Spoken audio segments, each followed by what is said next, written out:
Salut à tous, c'est Lunaris. Aujourd'hui le test de la Yamaha MT-07Y AMT de 2025. C'est parti.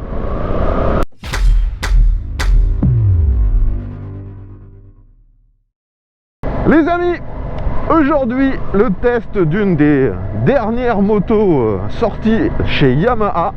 Et ça bien sûr, c'est possible grâce à l'un de mes abonnés qui est venu jusqu'ici en Normandie afin de me prêter cette nouvelle moto qui introduit une nouvelle technologie. Donc forcément, si vous êtes motard depuis quelques années maintenant, vous connaissez forcément la MT-07. C'est une des motos qui se vend le mieux depuis une dizaine d'années. Aujourd'hui donc, la toute dernière génération. Et en plus avec le nouveau système de boîte automatique, si on peut dire, donc le YAMT pour Yamaha Automatic Manual Transmission. Désolé pour mon anglais très approximatif. Donc cette version 2025, au-delà de cette technologie, introduit également un nouveau look. Vous voyez que la moto est encore plus en mode transformer. On a un phare qui a été modifié. C'est vraiment, comment dire, un cyclope maintenant cette moto. Sinon, le reste de la moto reste assez similaire. On a une ligne globale très proche à ce qu'on avait précédemment.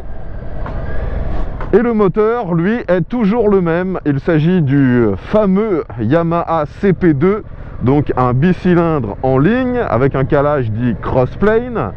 Ce moteur est bien sûr à injection et refroidissement liquide, aujourd'hui dans la version Euro 5+, et il délivre 73 chevaux. Aujourd'hui, comme je vous l'ai dit, la moto est équipée de la transmission automatisée YAMT, ce qui fait qu'elle est légèrement plus lourde.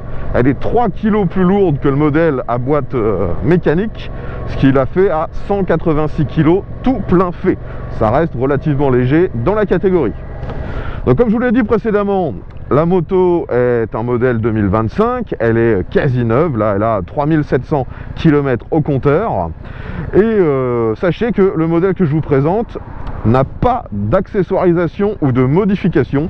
Elle est telle que vous pourriez la voir encore actuellement en concession.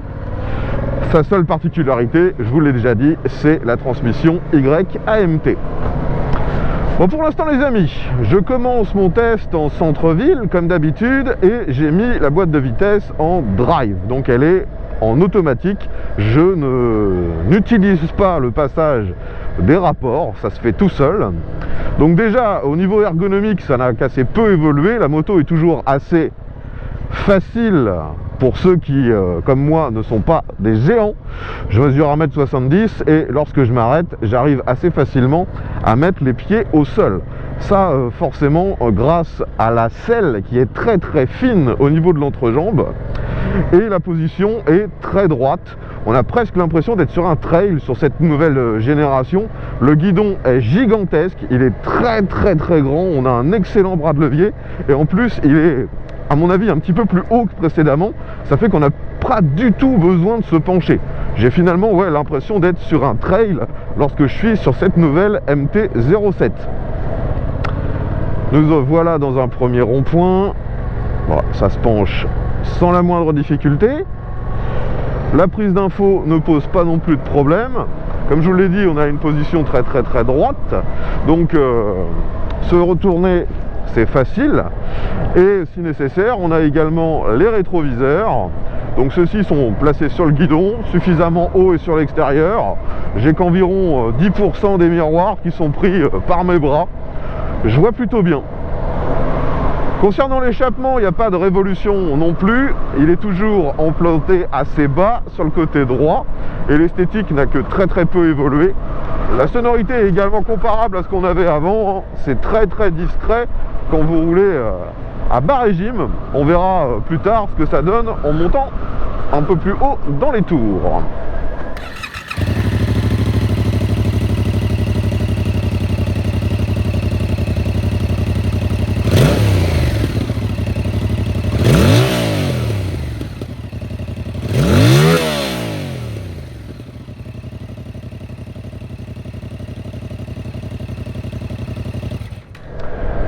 Donc je vais maintenant sortir de l'agglomération.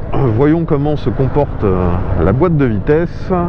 Donc là je suis en 3e. J'accélère un peu fort. Ça prend des tours. Ça va passer la 4 et la 5. En accélérant un peu fort, le passage de rapport est plutôt agréable. On sent bien qu'il y a un clac, qu'il y a vraiment un bruit à chaque changement de rapport. C'est pas un système à double embrayage comme chez Honda. Là c'est juste la boîte d'origine qui a été robotisée. Donc c'est beaucoup plus audible et beaucoup plus perceptible à chaque changement de rapport. Mais pour l'instant, ça fonctionne plutôt bien. Après sinon au niveau de la protection, il n'y a pas de changement, hein. C'est toujours la même chose. On se prend énormément d'air dès qu'on dépasse les 70-80. Mais bon, on est au courant quand on achète ce genre de machine, hein, c'est pas une surprise. Maintenant, j'arrive sur le passage à basse vitesse. Voyons comment on va gérer de nouveau la boîte de vitesse. Donc là, je suis redescendu en 2e. Je suis à 20 km/h.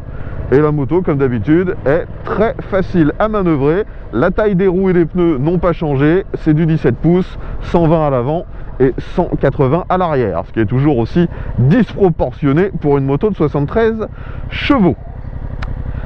Alors, les amis, je m'arrête. Et on va bien sûr parler de l'électronique de cette moto avant de faire un petit 0 à 100. Donc je vous l'ai dit, on a cette boîte YAMT, donc on a une boîte automatisée. Celle-ci est gérable avec plusieurs paramètres. On a déjà donc le mode D, qui est donc un mode classique que j'utilisais jusqu'alors. Ensuite, si j'appuie sur mode, ça me met en D+. Et donc là, logiquement, j'ai un peu plus de puissance. Et j'ai le traction control qui est diminué. Et je peux changer, vous voyez, très rapidement de l'un à l'autre. Donc ce qu'on va faire, dans un premier temps, je vais faire l'accélération en D, voir comment ça se passe. Et dans l'autre sens, je le ferai en D+. Et peut-être également qu'ensuite, je me mettrai en mode manuel. Parce que vous pouvez, avec la petite tirette qui est juste là, passer en mode manuel. Et en mode manuel, on a encore différents modes. On a le mode street, le mode sport et le mode custom qui est paramétrable. Donc on va voir, peut-être que je vais faire 4 fois de suite le 0 à 100 avec cette machine. Mais bon, il est probable aussi que je ne vois pas de grosses différences à chaque fois. Allez, premier test en mode D, c'est parti.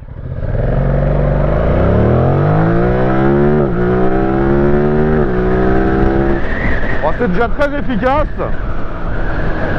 ça marche vraiment bien. La sonorité par contre reste quelconque, assez étouffée.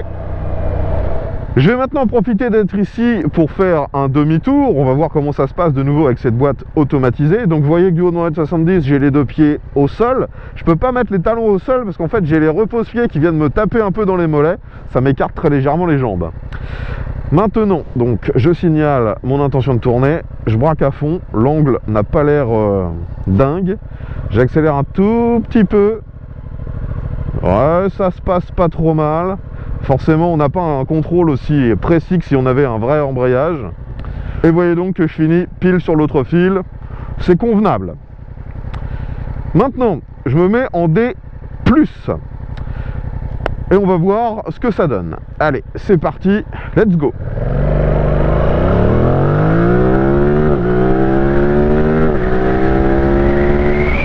Ah bah ça marche pas mal, hein. Maintenant, frein arrière, ça freine assez peu. Le frein avant, coucou. Le frein avant, lui, a plutôt une bonne attaque. Alors je sais que le freinage n'a que très peu évolué par rapport au modèle précédent. On a les mêmes étriers. Par contre, les disques, eux, sont d'un diamètre supérieur par rapport à ce qu'on avait sur la précédente génération. Donc maintenant, je vais me mettre en mode manuel. Donc je suis en mode street. Donc mode street, c'est puissance à 2, traction control à 2.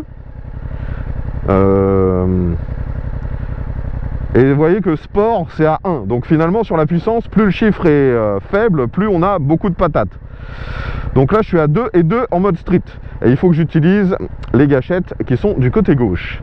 Allez, bah c'est reparti. On va voir comment ça se passe.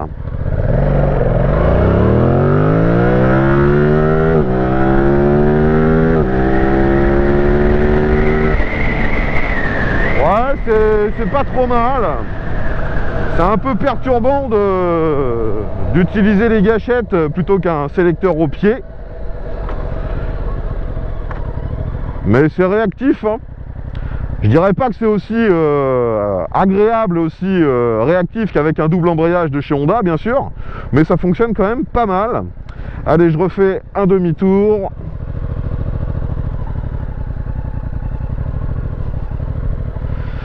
Maintenant, donc, je passe en mode sport. Donc là, j'ai puissance au max et traction control au minimum. Et on est reparti.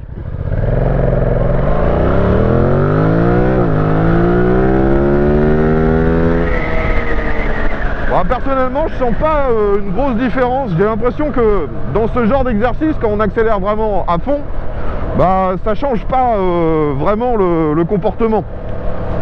Je vais essayer de rester en mode sport manuel, voir ce que ça donne sur la route.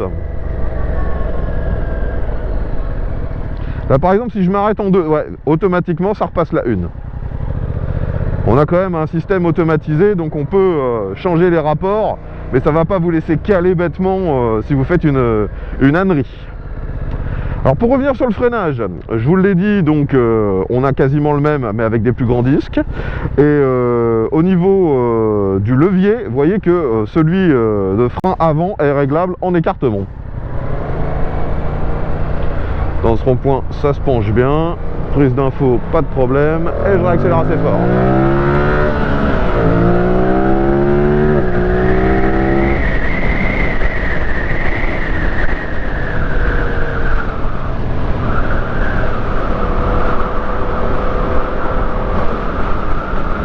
Alors au tableau de bord, on a un petit voyant qui clignote par moment. Et en fait, ça nous indique de changer de rapport pour avoir une meilleure efficience au niveau de la consommation.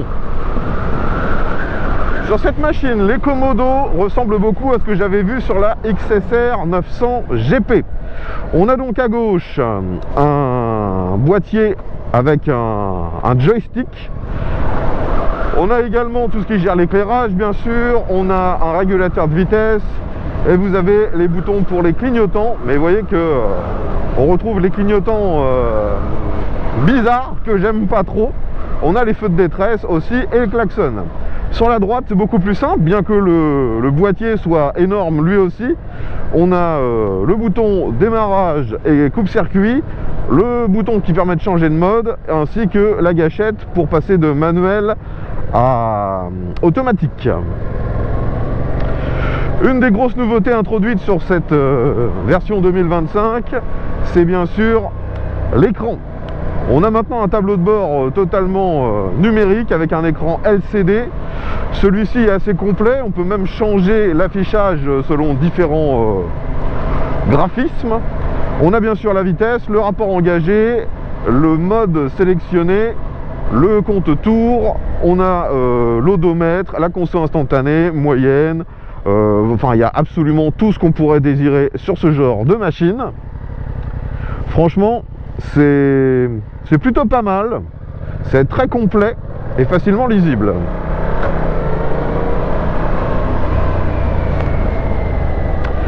Bon, depuis tout à l'heure, en ville, je me suis remis en drive, en automatique, parce que finalement, je trouve que c'est le mode le plus agréable. Je suis pas un grand fan, en fait, de changer les rapports avec les gâchettes.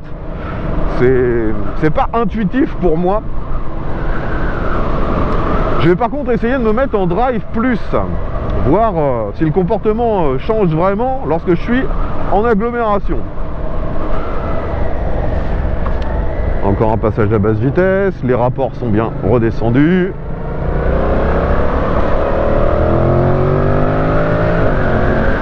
En drive plus, c'est forcément un peu plus sport. La boîte vous monte plus dans les tours avant de changer de rapport. Donc on profite un peu plus du caractère moteur. Là par exemple, je sors de l'agglomération, je suis en forte pente, j'accélère fort, voyons comment ça se passe. Donc ça m'a laissé en troisième. Et vous voyez que c'est très efficace, hein. De nouveau ce CP2 n'a pas grand chose à prouver. Ça a toujours été un excellent moteur. Maintenant, je ralentis, je vais prendre ce Dodan. Donc je suis à 30 km/h. Alors là, surprenamment, c'est assez ferme. Vous voyez qu'à l'avant, on a une fourche inversée, mais elle n'est pas réglable. À l'arrière, on a un amortisseur, lui aussi assez basique. Je vais essayer de prendre le prochain Dodan un peu plus rapidement parce que j'ai l'impression que c'est en essayant de rouler un peu vite qu'on s'aperçoit de la limite des suspensions. Ouais, franchement, c'est quand même infiniment meilleur que ce que j'avais eu dans mon souvenir sur les toutes premières MT-07 qui avaient des suspensions déplorables. Là, si je me trompe pas, ce sont les mêmes que sur la génération précédente, qui était bien meilleure que sur les toutes premières d'il y a 10 ans. Maintenant, j'arrive dans une succession de virages. Je suis en mode manuel et sport. Voyons comment ça se comporte.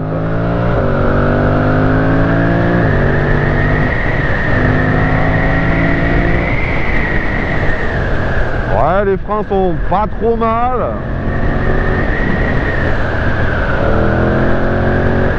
La machine est très vive, hein, elle incite vraiment à faire l'imbécile.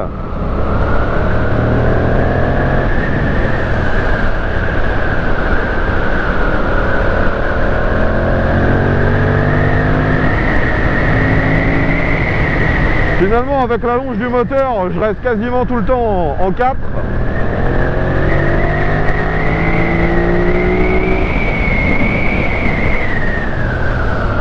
Ouais. En fait, quand on commence vraiment à faire l'imbécile, c'est les freins et les suspensions qui montrent un peu ses limites. Mais ça reste quand même très fun. Mais il est vrai que je me sentirais quand même plus à l'aise avec une boîte mécanique. Là, le fait de passer ça avec les palettes au guidon, c'est un petit peu déstabilisant.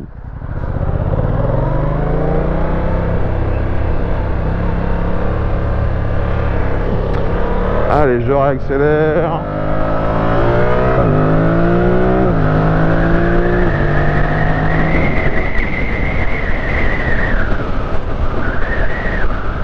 De nouveau, j'aime vraiment pas trop ce système de clignotant où il faut rappuyer une deuxième fois pour l'éteindre. Je préfère vraiment le système classique où on appuie au milieu pour éteindre. Là, je suis tout le temps à me demander si je l'ai vraiment bien fait et de perdre du temps à revérifier sur l'écran. En plus, le logo des clignotants sur l'écran n'est vraiment pas gros. Donc, je perds beaucoup de temps juste pour ça, quoi. Que l'on soit en mode manuel ou en mode automatique, hein, le changement de rapport a toujours à peu près la même sensation. Hein. Quand vous êtes à bas régime, on entend bien des clac, clac, clac, on entend même quelques vibrations, on le ressent dans le cadre. Finalement, ça me fait un peu penser au comportement qu'avaient les boîtes Yamaha il y a une quinzaine d'années, qui étaient un peu rugueuses, elles fonctionnaient très bien, mais n'étaient pas forcément très agréables. Bah, je retrouve un peu le même sentiment avec cette YKMT. Donc tout fonctionne bien, mais c'est pas forcément ultra agréable d'avoir toutes ces vibrations. On se demande si on n'est pas en train de matraquer le système. Bon, je vais me remettre en mode automatique. Voilà, je me remets en D. Donc vous voyez qu'à environ 30 km/h, ça me passe la 2. Là, ça me l'a passé la 3 à 50 en plein rond-point, mais c'est pas vraiment déstabilisant, c'est juste surprenant d'entendre la boîte passer les rapports comme ça. Là maintenant je suis à 70, je suis déjà en 5, puis en 6. Et dès que j'ai lâché l'accélérateur, ça m'a repassé la 5, puis là je freine la 4, la 3. Non, c'est plutôt réactif, hein. Après, je reste dubitatif sur la réelle pertinence d'un système de ce genre sur une machine un peu connotée sport et jeune. Je pense pas que ce soit comment dire, une énorme réussite pour la clientèle historique de ce genre de machine. Si par contre vous avez des difficultés à utiliser le sélecteur à cause d'une infirmité ou d'un autre problème, peu importe, là oui je peux comprendre la pertinence d'un système de ce genre. Mais Je pense pas que de nouveau que ça fera énormément de ventes. Je peux me tromper. Maintenant, nous arrivons sur l'autoroute, il n'y a personne, j'accélère fort. Ah, ça a redescendu d'un rapport et j'avoue que c'était un peu brutal. Quand vous êtes en forte charge comme ça, en mode D, la redescente d'un rapport à plutôt haute vitesse est vraiment surprenante.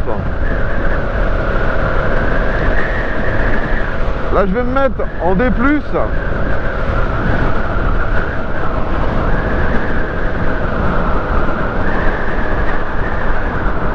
Donc je suis en 6ème à environ 105, je vais faire un dépassement, j'accélère à fond. Ouais, ça a redescendu 2 rapports, et de nouveau c'est un peu déstabilisant. Après la reprise est excellente, hein, vous le voyez, on prend vraiment pas mal de vitesse. Ce moteur est très efficace sur les mi-régimes. Mais ouais, la descente des 2 rapports comme ça, quand on s'y attend pas, ça peut vraiment être perturbant. Je pense que dans ces situations-là, on est vraiment mieux d'intervenir soi-même directement sur les gâchettes, ce qui est possible. Là, vous voyez que je suis en mode drive plus, et si je veux repasser une vitesse en dessous, j'appuie et ça le fait tout seul. Hein.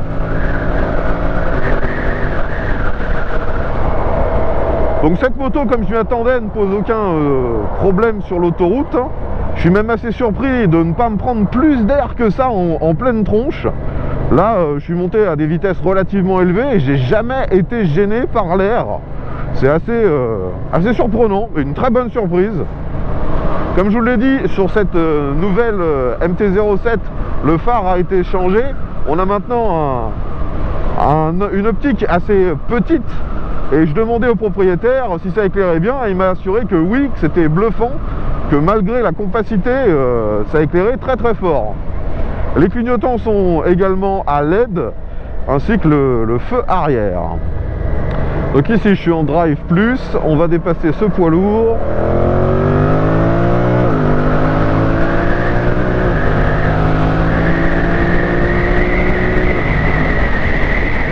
Donc j'espère que vous voyez bien à chaque changement de rapport, hein, la moto qui tressaute légèrement. Hein. C'est vraiment pas du tout aussi fluide qu'un double embrayage DCT donc chez Honda. Là c'est beaucoup plus brutal. Et certains peuvent apprécier cette brutalité. Sinon vous l'avez vu, donc ça fonctionne efficacement. C'est de nouveau juste surprenant qu'ils aient choisi de mettre un système de ce genre sur les MT-07. Est-ce qu'il y a vraiment une demande du public pour ce genre de boîte de vitesse sur une machine de ce type? Là j'avoue que je l'ignore.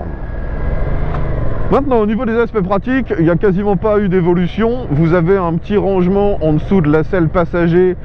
Il y a quelques outils, mais à part un portefeuille ou un gilet jaune, vous n'y mettrez vraiment pas grand chose. Vous pouvez bien sûr rouler avec un passager, la moto est homologuée de place, mais de nouveau, est-ce que c'est réellement la meilleure machine pour ça? Je crois que non. La consommation est annoncée par le constructeur à un peu plus de 4 litres au 100.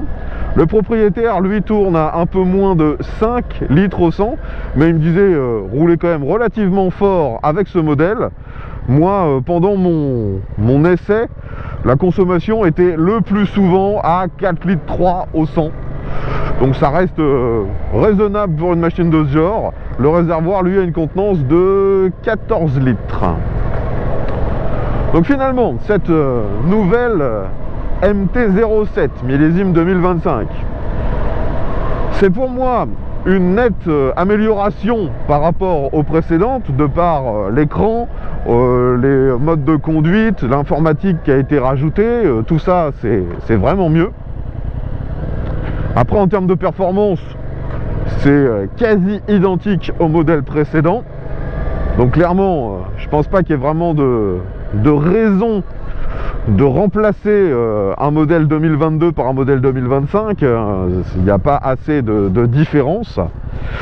Maintenant, mon avis donc final sur le YAMT, ça fonctionne pas trop mal, hein. Franchement, j'ai pas grand chose à reprocher à ce système. C'est juste que je me demande à qui c'est réellement destiné. Vous l'aurez compris, je ne suis pas sûr que le public majoritaire pour les MT-07 soit vraiment intéressé par ce système. Néanmoins, bon, sachez que c'est au catalogue. Si vous désirez avoir cette boîte automatisée, il y a un surcoût de 500 €. La moto est, comme tous les ans, un peu plus chère que l'année précédente. Donc là, elle est arrivée à 8000 € pour le modèle à boîte mécanique et 8500 € pour cette version YAMT. L'avantage par contre, c'est que maintenant Yamaha garantit ses motos pendant 5 ans. Donc ça peut également rentrer en ligne de compte lors d'un éventuel achat. Enfin voilà les amis, je pense maintenant avoir fait le tour des caractéristiques de cette MT-07 YAMT. Si vous avez des questions, l'espace commentaire est là pour ça. Même chose bien sûr si vous avez eu l'occasion de tester une de ces nouvelles MT-07, que ce soit en boîte méca ou semi-auto ou auto, hein, je ne sais pas comment on peut appeler ça, auto robotisé. Eh bien n'hésitez pas à nous donner votre avis, votre ressenti dans les commentaires, savoir ce qui vous a plu ou ce qui vous a déplu. Ce sera intéressant de connaître votre ressenti. De mon côté, je remercie encore mon abonné d'avoir pris le temps de venir jusqu'ici en Normandie afin que je puisse vous présenter cette nouvelle moto. Je rappelle d'ailleurs que sur ma chaîne, l'ensemble des tests sont faits en collaboration avec mes abonnés.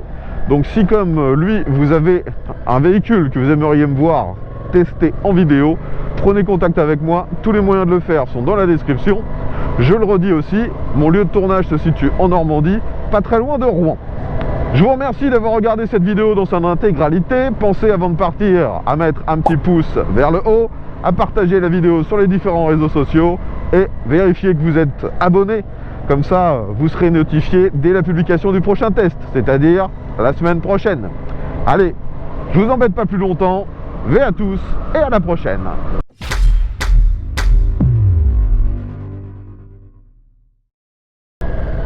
Bon, actuellement, vous voyez que la moto qu'on me prête est en biton gris et avec les jantes bleues, qui est pour moi actuellement la meilleure couleur pour cette version 2025. J'aurais clairement aimé qu'il y ait d'autres coloris biton proposés, mais avec des couleurs peut-être un peu plus flashy, un peu plus fun.